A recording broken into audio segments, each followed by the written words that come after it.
welcome back to Snow The Goalie, the only Flyers podcast. I'm Russ Joy. You can find me on Twitter at JoyOnBroad.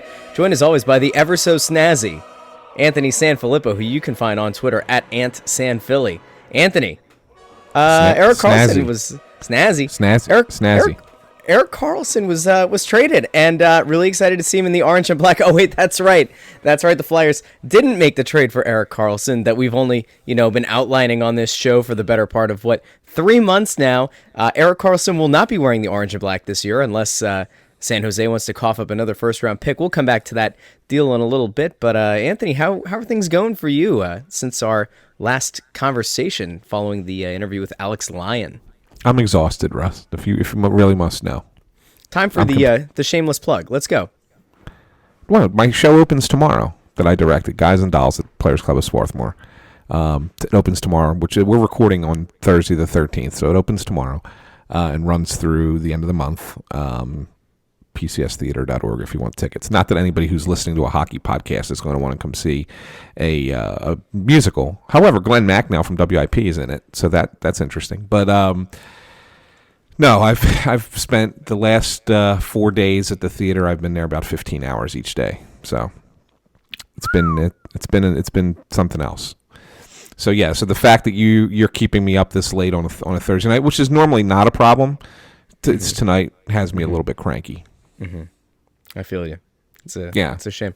Well, I'm wondering if I'm going to be waking up at 5:45 to record an episode of Crossing Broadcast. I guess we'll see how that one works out as well. So I'm kind of thinking there's probably not going to happen. I mean, I might wake up. I just feel like I'm going to be sitting here with my mic again. So anyway, here we go. So I don't know. Let's here we are on the eve of Flyers training camp opening up. We're going to lead off the show with the Erik Karlsson trade because it is important, I think, in the grand scheme of things, as we kind of look at where this team is going to fit into the Eastern Conference.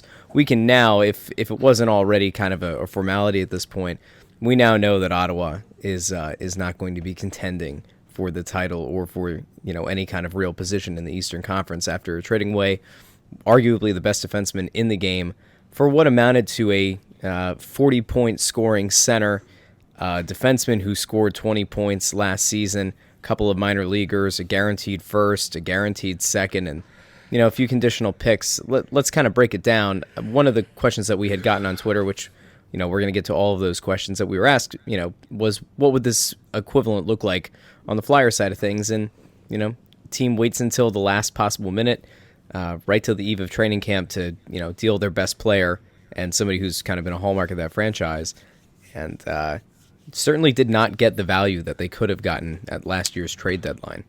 No, and it's interesting. We talked about this, right? I mean, we've ad nauseum over the summer. We're putting together potential trade packages that the Flyers could have, maybe offered for a Karlsson. And I'll tell you that the trade packages we put together were far better than what Ottawa ultimately accepted in the deal from San Jose, and that bothers me a little bit because there is no guarantee that he plays beyond this year, right? I mean, he has the right to become a free agent at the end of the season, so this could just be a one and done for the Sharks, and boy, that's in that regard, it's a lot to give up, at least draft pick wise, for a one season of Erik Karlsson. But the Sharks are really going to go for it this year. The Western Conference is kind of wide open. The Sharks were in the final 2 years ago. They still have all their veteran players, and now you add the best defenseman in hockey to the team. I think that they have to be a favorite now out West, at least to get to the final. So it's probably worth it it's definitely worth it from the Sharks' perspective. So maybe that's why, if you're Ron Hextall, you're a little bit leery about giving up as much as the Sharks did as far as the picks are concerned.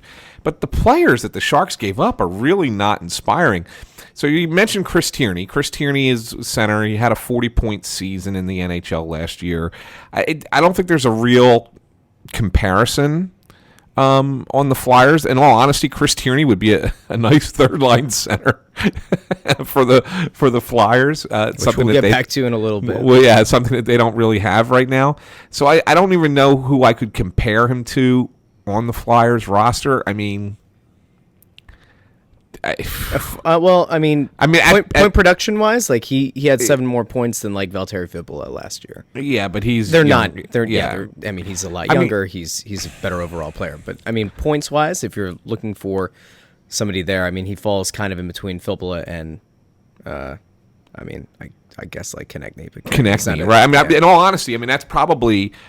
Konechny's a better player than Tierney, but I mean that's probably the closest comparison as far as a forward production wise. That's on the Flyers.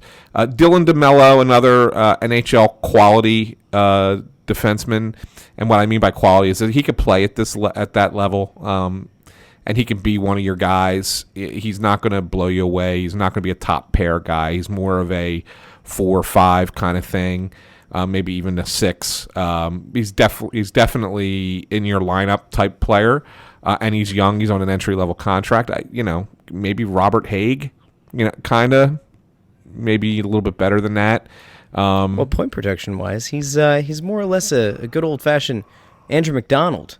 Yeah, but he's young. Well, you know what? In fairness, though, Andrew McDonald did have 6 more goals last year. So, that's why I said he's probably a little bit better than Haig.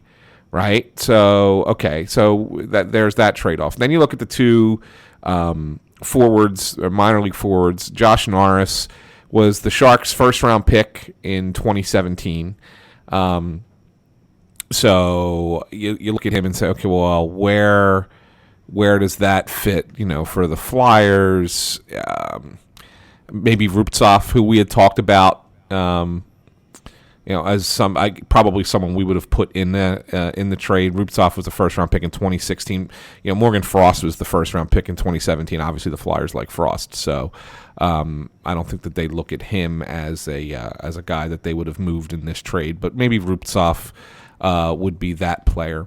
And then the other guy that was traded was Rudolphs Balcers, a left wing 5th round pick. Actually, kind of skyrocketed up through the Sharks prospect list, become one of their, I think he was their third best, considered like their third best prospect in that Sporting News rankings, top 10 prospects per team that came out back in August. So I think he was ranked 3rd, but he was a 5th round pick. So maybe he was like your Oscar Lindblom, if you want to. I think that's probably a fair comparison there. And then there's the draft picks, future draft picks. So a 2nd round pick next year, a 1st round pick in either 2019 or 2020. I think it conveys. I think that there's something that ties into if they make the playoffs or if they go to the Stanley Cup final or something.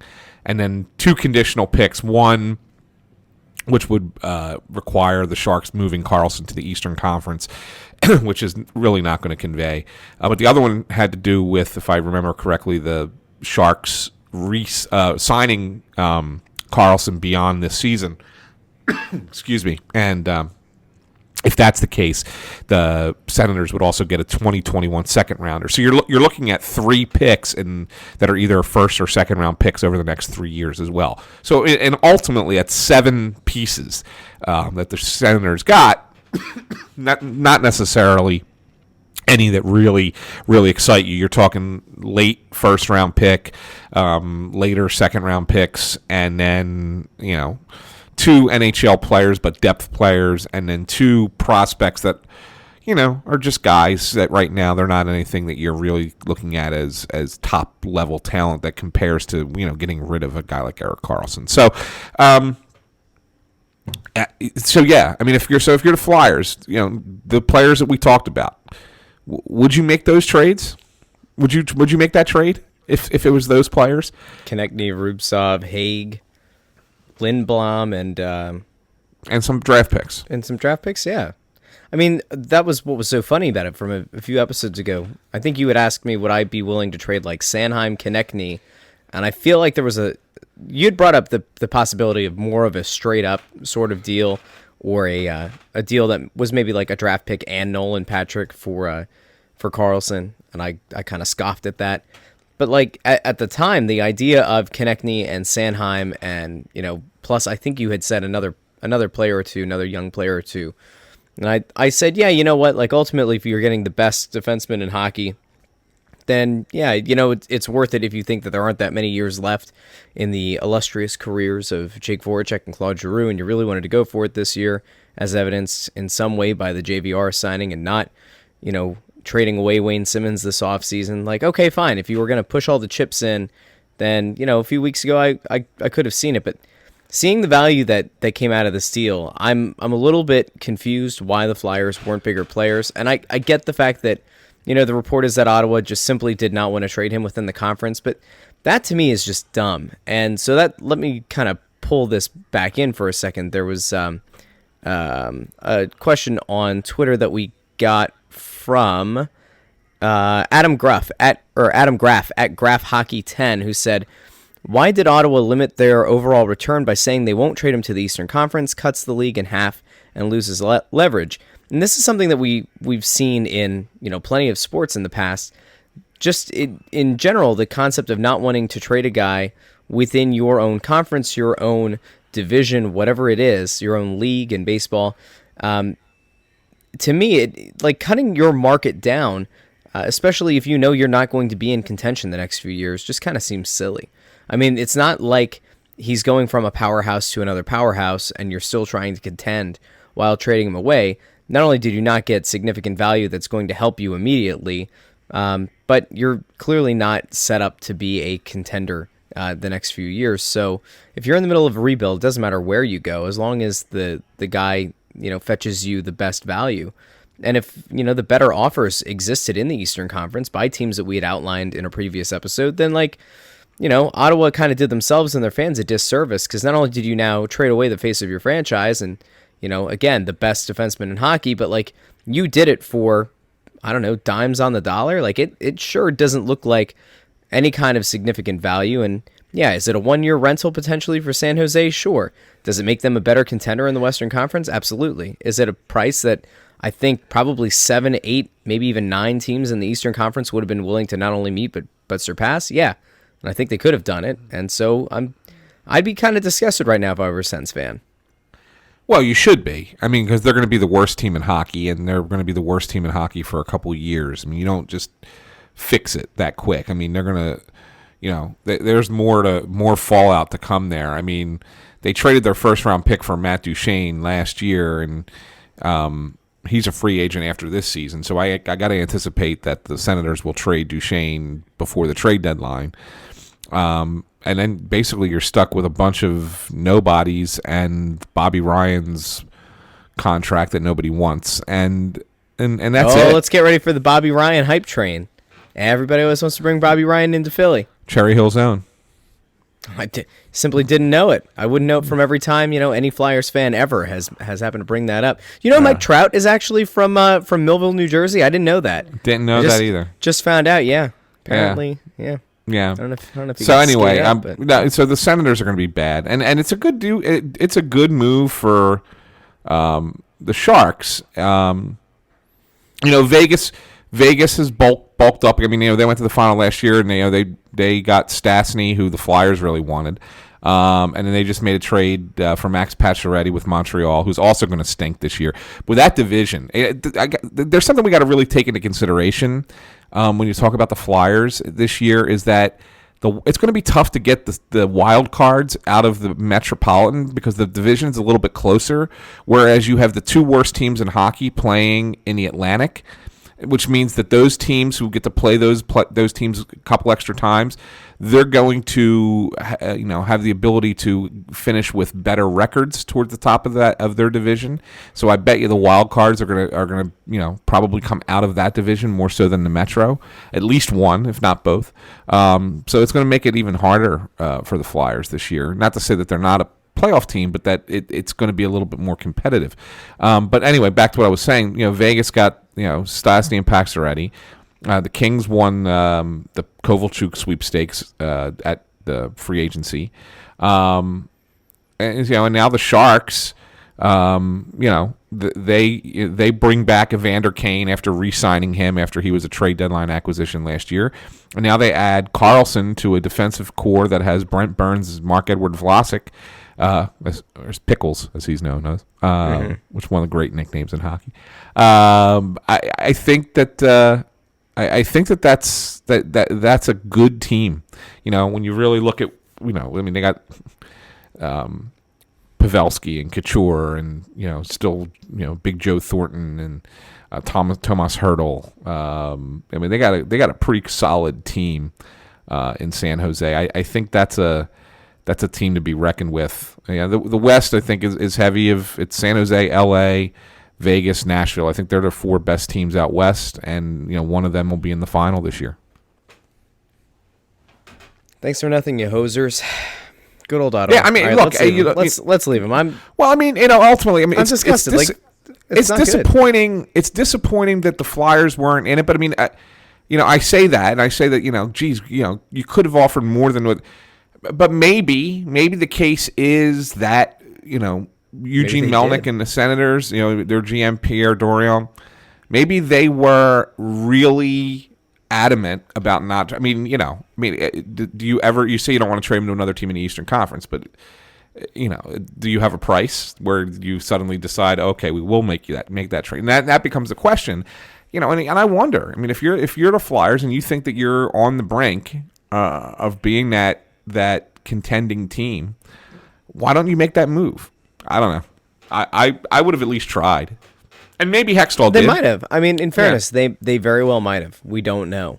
We won't know unless somebody decides to leak it to either myself or Anthony SanFilippo, who you can find on Twitter at AntSanPhilly if you want to drop it in his DMs, or just pick up the phone and give the man a call.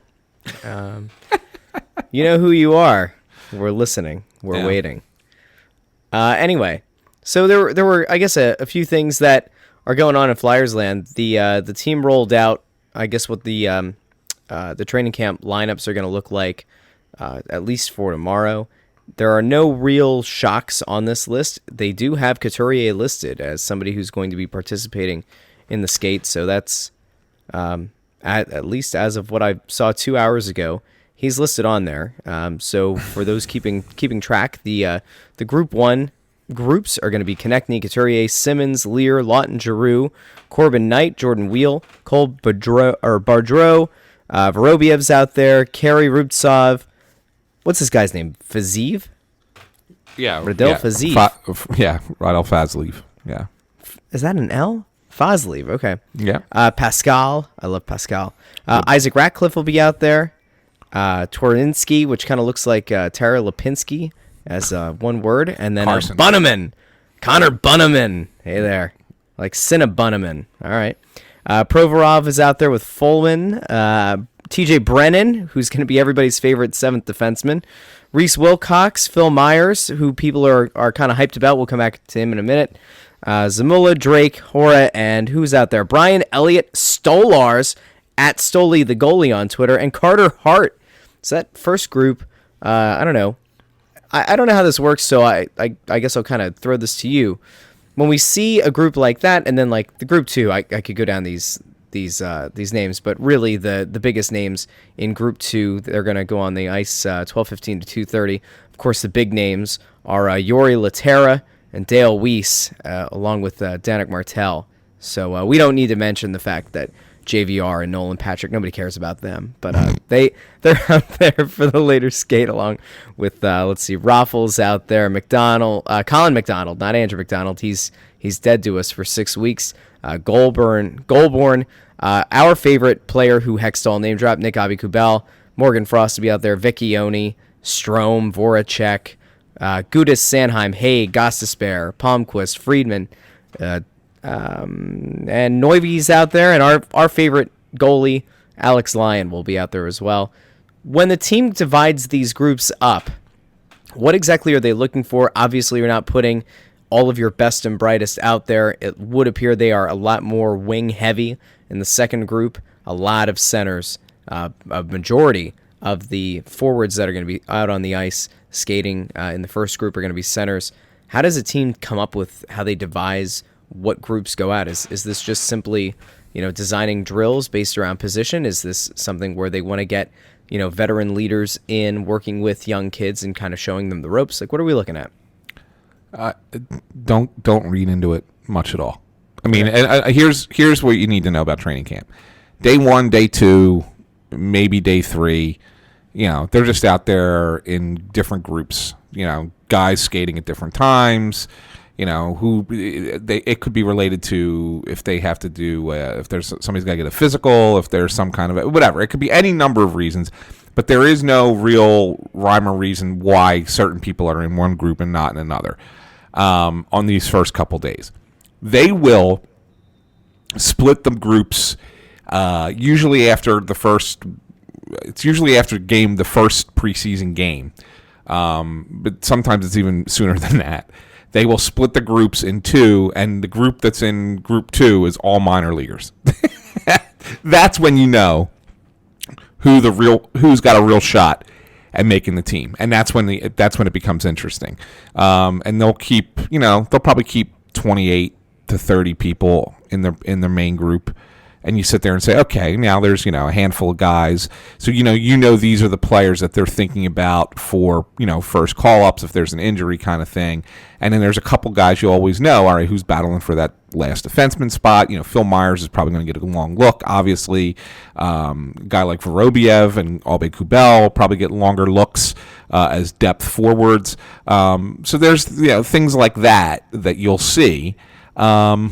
But yeah, you don't need day one. It doesn't matter. It's really, it's just a workout session. They're just going out there and they're just going to be running drills and installing game plans and not for specific teams, but installing systems, not game plans, systems. And just seeing how guys look within those systems, and but they pretty much have their minds made up already. That's the one thing about hockey training camp. It's different from the other sports. They pretty much come in knowing what they're going to do. There's if a guy looks good through a handful of preseason games, you might open your eyes a little bit and beat out the last guy. But for the most part, what your hockey team's going to be, and the Flyers know. I would venture to say they know of the 22 guys that they're going to carry on opening night, 22, 23. They know 20 right at this point. So yeah, I wouldn't put much stock into it. All right, so here's I guess two things that I want to touch on. One of them really briefly. Wayne Simmonds is still here. He was not traded this offseason. We've gone back and forth about this so many times. I don't want to just continue to repeat the past conversation that we've had. But it would appear to be a little bit surprising that Wayne is still here. And not only was he not traded, but he also hasn't been re-signed in the offseason. And Hextall does not make it, or has not made it, a commonplace to sign a guy mid-year.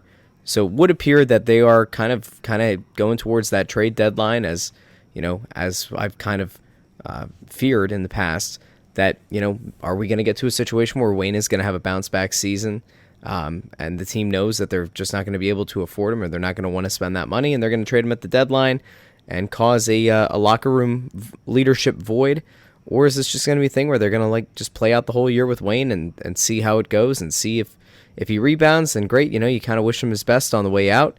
Or is I don't see a way where Wayne Simmonds ends up taking a team-friendly deal that the Flyers really feel like is friendly enough for them. So I don't know. Are you surprised that he's still here, or is this a situation where they just realize that they could use a big wing and somebody that, if Giroux ends up having to move back to center, which we'll talk about in a minute, that it certainly doesn't hurt to have a legitimate option on the wing. I honestly think this is a show me situation.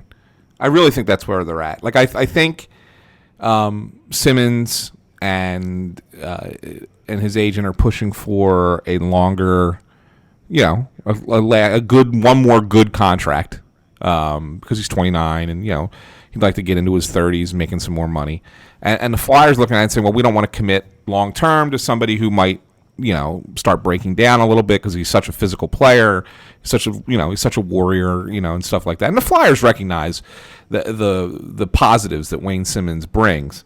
But so I think it's more of a show me kind of situation. I think the Flyers are sitting back saying, you know what, we'll consider, a better offer, but let's see how it starts, how his season starts. And if Simmonds comes out and starts the season, looks really healthy, looks good, can skate again, then I think that they might consider an extension in the season. But if he comes out and struggles, or he's not scoring well, or he gets hurt again, or he just doesn't look himself, I think the Flyers just ride it out, man, and say this will be the last season, and and if we're in it, he'll be part of it, and if we're not in it, then maybe we move him at the deadline. So I think that's where they're at, and I think that's why we're at a little bit of a stalemate. And I think Wayne Simmons recognizes that as well. It was interesting to hear him talk about his health when he was available for an interview with NBC Sports, and he talk a little bit about how he feels and how his body is at this point, and so I think he recognizes it as well, and that's probably where it's at, and it's probably a right thing. I mean, if you really kind of break it down, it's probably the right approach for the Flyers to take, and Wayne's probably got to understand that there is a business side to this sport, and he loves playing here. He loves being here. He loves being involved with this team and this community. And I think that, he's not the kind of guy who's going to sulk over the fact that doesn't have a new contract at the start of the season. I think he's the kind of guy who will motivate himself to be as good a player as he can be to try and get that new contract. But ultimately, it's human nature will decide and determine whether or not he gets it, because if he's okay physically and he can start putting up the same or similar production numbers that he was putting up prior to last season, he'll get a contract with the Flyers. And if he doesn't, if he struggles, he won't get one. That's pretty cut and dry. Boom. Done. Let's go to 3C. Not high C, 3C. We are in a situation now where it looks like the Flyers, at least on the depth chart, since we know that Couturier is going to be skating tomorrow, I think we can kind of put to bed the fear and loathing that was starting to come out of certain segments of the Flyers fan base that we might see Claude Giroux move back to top-line center, at least to start the season with Couturier on the shelf. Although, in our conversation before the show, it seems like you have not let this one die. In fact, you might actually think that the team will roll Claude Giroux out as the top-line center. I don't know. I mean, I think you might see it in training camp. I think they might take a look at it. I mean, remember last year in training camp, they rolled out Giroux as a wing, and they were like, well, it's just something we want to look at. We're not committing to this. And then, lo and behold, he had the best season of his career playing left wing. It wouldn't surprise me to see Giroux back playing center in training camp for a game or two, and the Flyers will say it's just something we want to look at. I think one of the things that they really don't have a third-line center, and you really need a third-line center. And the best third-line center on this team was your first-line center last year, and you can't kill Couturier and make him play ridiculous minutes, and he has to constantly take the defensive zone draws. He's got to play a lot on the offensive end with Giroux. So where does he fit? How is it best put together? And they may say we're willing to sacrifice whatever potential offense Couturier can give us to ensure we have a better defensive player at 3C. So what if? And again, this is just me speculating. This is not any information. But let's say you go Giroux, Van Riemsdyk, Konechny as your top line. Let's say you go Patrick with Voracek and Lindblom as your second line. And then play Couturier with Simmons and who am I forgetting as another left wing? Give me a sec. I'm just. No, I thought I heard my kid crying upstairs. No, which I think is kind of like how we're all feeling right now with the idea of breaking up what was a successful top line last year. Well, that's not to say that they won't be together again. I just think that it's something you might see them consider. Why am I forgetting who the other wing would be? Who the seventh wing is? Hold on, give me a sec. What is going? Okay, I'm back. Here we go. Let's go through it again, real quick. Okay, go. All right, you want me to do this again? Yeah. Because it'll be better the second time, right? I forget. It was Jordan Wheel or Michael Raffle. Either way would be your last guy on that line. So so let's say here's your top line just for kicks. Let's go JVR on the left, Giroux at center, Konechny on the right. Your second line, you have Lindblom on the left. On second line? Just listen to me. I don't like this at all. Patrick at center, Voracek on the right. Now you have Lindblom's a really good defensive player, and you're going to put a good defensive player with two gifted offensive players who are not very good defensively. Okay. Right? So it's it's actually a nice combination. And Patrick and Voracek will help Lindblom score a little bit more, and he'll be more defensively responsible. I actually think it's a pretty good line. Not sure that they'll do it, but I actually think it's a pretty good line. And then your third line, you have Couturier centering Simmons on the right, and then on the left, this is where it gets a little. This is where they should have had somebody else. You could go either Wheel or Raffle on the third line. You'll get a good defensive. It'll be a good defense. If you go with Raffle, it'll be a very good third line. Very good defensively. You're not going to do a lot against those guys. And Couturier obviously showed he could be a two-way player. Simmons is we know he's got a goal scoring touch, and he's not a bad defensive player. Doesn't skate as well as he used to. Raffle's very reliable. He's a very good puck possession guy. So that's what you're looking at as a third line. And then as your fourth line, now you keep Scott Lawton as a fourth line center, a position he played well last year. And then you go with, let's say, Nick Aube-Kubel on the right. And, you can go, Lear? Jordan Wheel, Taylor Lear. Any number of guys could be. Now, the real question is, if that ends up happening, then who are we not having a spot for, Anthony?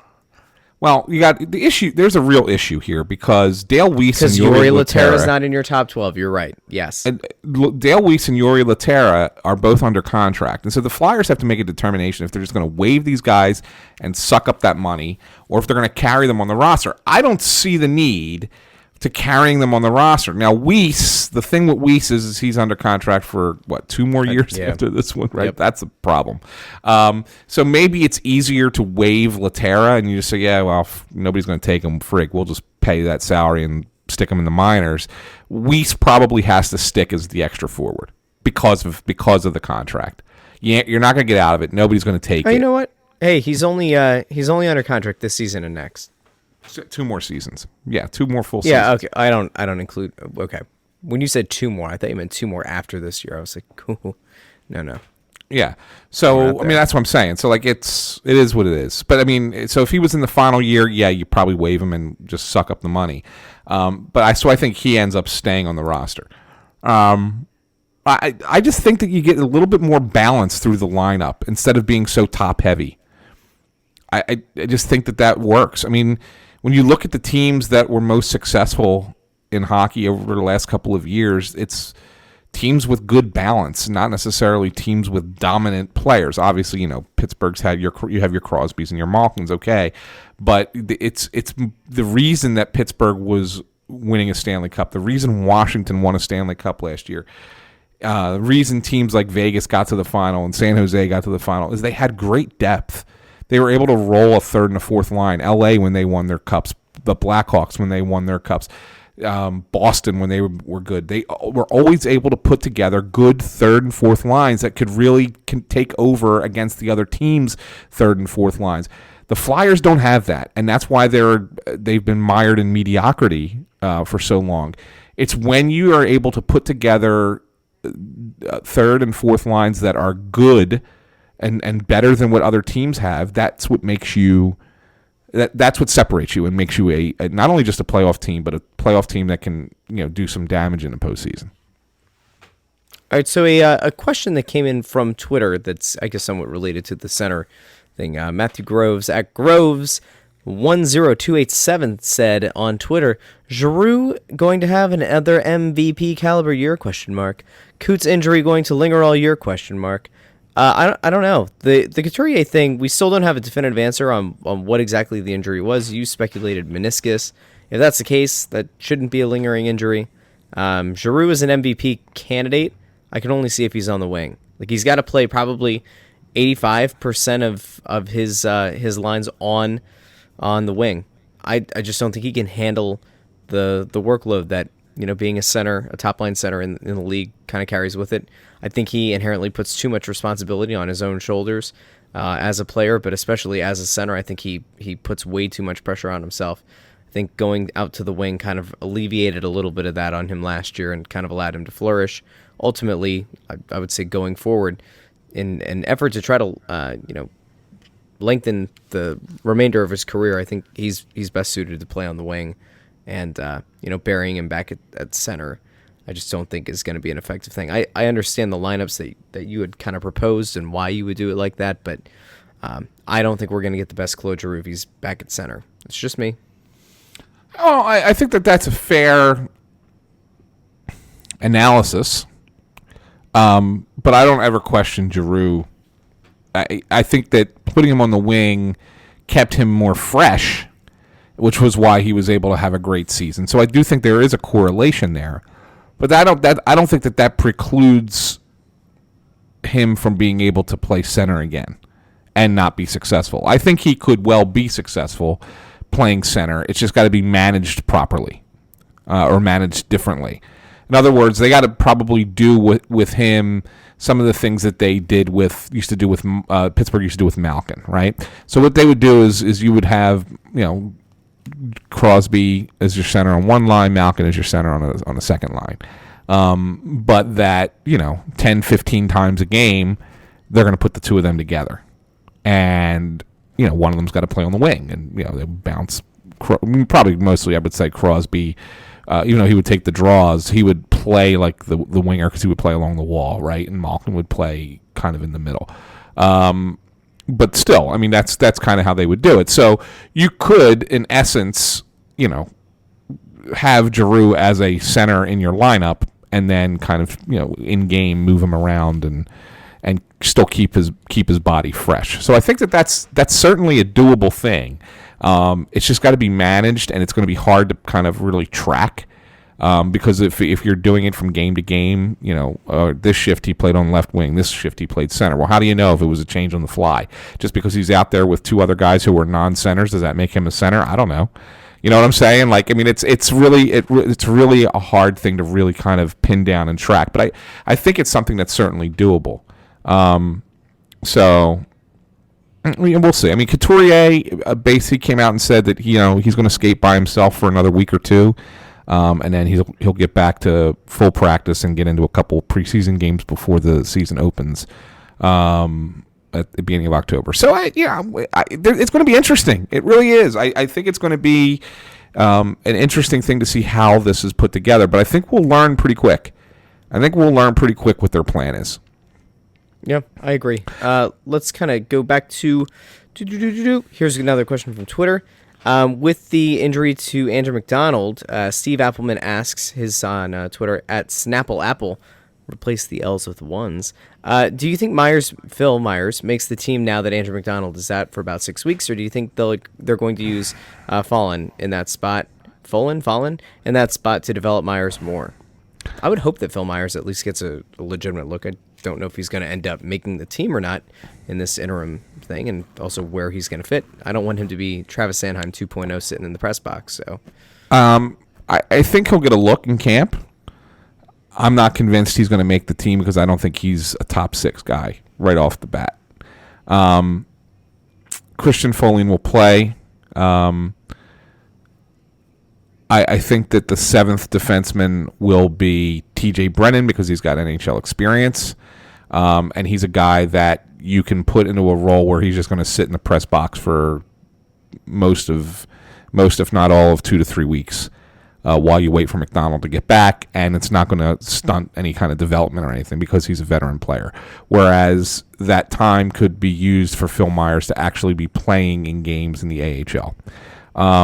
Now, Myers can come in, have a great camp, look awesome in the preseason, and really force the Flyers' hand and say, you know what, this kid deserves a shot. Let's give him the shot. But I think that they're going to treat him in a lot of the same way that they treated Sam Warren at the beginning of last year. They kind of viewed him as a guy that, you know, they'd rather not have on the NHL roster, although he was close, and go down and play bigger minutes in the AHL. And I think that that's probably where Myers is right now. Again, the great line, I mean, it's not a great line, but it's something that's said in hockey all the time, is the player will let you know when he's ready. And you can have a perceived timeline for a player to be ready to come into the NHL, and it could end up being far longer than what your perceived timeline is. It can end up being much shorter than what your perceived timeline is. The player will let you know. Like their ability and their skill level will let you know when they're ready to come into the NHL. So I think that that's ultimately what it's going to be for Phil Myers too. And a lot of people you got to remember. I mean, he was an undrafted player, and so there's a lot. Even though that, you know, he's shown some promise and is going to be a guy that's going to probably play in the league and hopefully be a good defenseman for the Flyers, it's still going to take time to get him to where you need him to be. So, yeah, I think Brennan. I mean, look, guys can get hurt. There could be a lot of things that happen between now and the start of the season. If I had to guess, Follin's one of the 6, Brennan is your 7, and Phil Myers is in camp all the way to the end and gets sent back to the Phantoms. All right. Back to another Twitter question. Let's see. This was from Jonathan R. Brodo, who actually was the one who initially asked what the equivalent package for a Flyers trade for Karlsson would have been based on the San Jose deal. The second part of his question was, using that trade as a barometer, do we think the Flyers have the pieces to go for another top 2 or top 4 defenseman on the trade market, like Trouba or Falk? I'm not so sure that the Karlsson trade is really going to set the market for what those guys are going to be in terms of value. I'm sure that there are going to be plenty of teams that are going to want to use the Karlsson trade as the precedent, knowing that, like, you know, the picks were high, but the actual immediate impact of NHL roster players was kind of low. I think that teams know that the Karlsson situation was a unique situation, and that he was sold for, you know, less than his value. So I don't think it will really set a market at all, to be honest with you, because of the uniqueness of the situation. I mean, there was so much turmoil that was taking place in Toronto, or in Ottawa rather, whether it was, you know, by the team's own ineptitude, by its, you know, poor managerial style, or whether it was the drama that played out, you know, within the locker room with the wives and girlfriends and the like. So there was a lot going on there that I think that you can't, you know, even though we're talking about one of the best players in the game getting traded, I don't think it can set the, you know, really, ultimately, the Senators are going to end up with 7 players for Erik Karlsson. Now, none of the 7 may be stars, but they're going to end up with 7 players. And if you hit on 2 or 3 of them as legitimate players, then maybe it's, you know, 3 years from now, you look at this trade and Erik Karlsson's playing somewhere else other than San Jose, and you say, you know what, Ottawa actually did pretty okay. Or 3 years from now, you know, Karlsson's won a Stanley Cup with the Sharks. He's got a new long-term contract, loving it out in Cali, and none of the players that the Sharks sent the Senators or the picks have panned out, and then the Senators look even worse than they are. Who knows? But the fact is that it's one of those unique situations that I don't think will be used as a barometer for any future trades. And you know, it's interesting that everybody keeps talking about the Flyers needing to add on the blue line. And I'm not convinced that they do. I'm not. I mean, I'm not sitting here telling you that the defense is great. I think that there are, you know, every player has weaknesses, and including the best players. Provorov may not have much in the way of weakness, but Gostisbehere certainly does. As good as he is, he does have faults to his game. But I think that the Flyers' real issues currently are in goal, which they're hoping will be answered within the next calendar year with Carter Hart. But I think that it's forward depth and scoring depth. I think that's where the Flyers are really lacking, and I think that that's a place that if they need to make moves in this season to get better, if they need to make a trade, I think ultimately that's going to be what they're going to be looking to add more so than another defenseman. All right. Is there anything else that you wanted to get to before we move on to our final segment? Anything I wanted to get to? Yeah. Is there anything that you find pressing? All right. Well, with that in mind, let's move on to one last thing. Just kidding. We're going to move on to everybody's favorite segment. Go ahead. All right, Anthony, are you ready for Who's That Flyer? Here we go. Whew. This was a hard one. I compiled a lot of data for you because I didn't want you to feel out in the cold on this one. Cold as ice. You're as cold as ice. Here we go. This Flyer played for the Orange and Black from the years 1999. He entered their system and stayed with the team between the Flyers and the Phantoms through the 2004-2005 season. The main reason that I brought this guy up is because in 2002-2003, he finished second in penalty minutes behind only the iconic Donald Brashear. And this player's 105 penalty minutes that year didn't even come close to his career high that he set a few years later playing on a Western Conference team where he racked up 174 penalty minutes. Anthony, who's that Flyer? Well, this is an easy one for me, Russ, because when I worked for the Flyers, we, in the office, we had a cluster of desks. And in that cluster of desks where I was situated was me, Bob the Hound Kelly, and this guy, Todd Fedora. That is correct, Anthony. Ding, ding, ding, ding, ding. Ladies and gentlemen, Anthony SanFilippo's probably fastest answer that he's had on Who's That Flyer. We're out here. It's a new week for the good old Anthony. As yes, Fedora. That was a snazzy answer there, fella. Well done. Yeah, the fridge and I have had many conversations over the years about hockey and his career and what took place. I mean, he's actually had some real interesting times in his life. I mean, he's gone through a lot. He's been in recovery. You're gonna make this sad, aren't you? No, I'm not gonna make it sad. But with his Twitter handle, and I don't know if his the picture on his Twitter. You got to look. You maybe have to look it up. But the picture that he had for a long time on his Twitter profile was an X-ray of his face. Yep, still is. Yeah, and it's a legitimate X-ray of his face. After he had he broke his face like in a fight and it was pretty bad, and that's all the steel that was put into his face. And it's a real photo. Like if you want to, so go ahead, give the link out so people. What's his handle is at Fridge29. Yeah, so check out that picture because that is an actual X-ray photo, and all of that metal is in his face. Insane. Isn't that crazy? He really is the Terminator. Yeah. Oh my gosh. So there's one thing that people I don't think will recognize that I'm going to explain to them right now. It looks like probably his first three, maybe. I think it's at least his front two teeth, maybe the front three.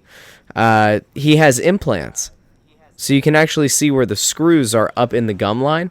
It almost looks like the teeth have been impacted up high, but those are actually just implanted screws. And I guess the composite doesn't show up on that X-ray. That's interesting. I'll give you another little tidbit about Fridge. He and I share a birthday. Yes. We're both born February 13th. I got him by 5 years. I'm 5 years older than him. But, Fridge and I actually became close. I mean, he was just a guy who the Flyers would call up when I first started covering the team. And I started covering the team in 2000, which was his first year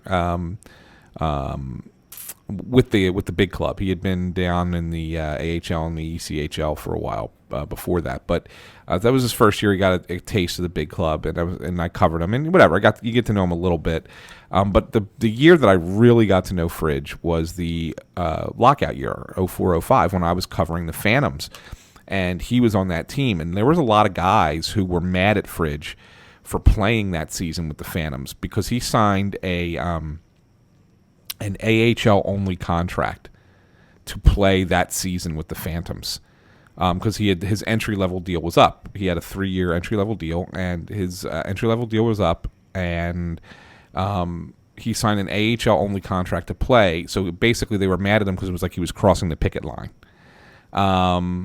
But he said, "Listen, I'm a guy who's, needs to play to get noticed, and I can't take a year off like all these other veteran guys do." So he went and played for the Phantoms that year.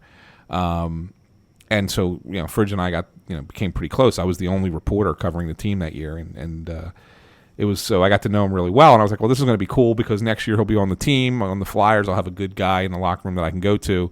And as soon as they came out of the lockout, they traded him to Anaheim. Which, by the way, is where he set the career high of 174 penalty minutes. So, oof.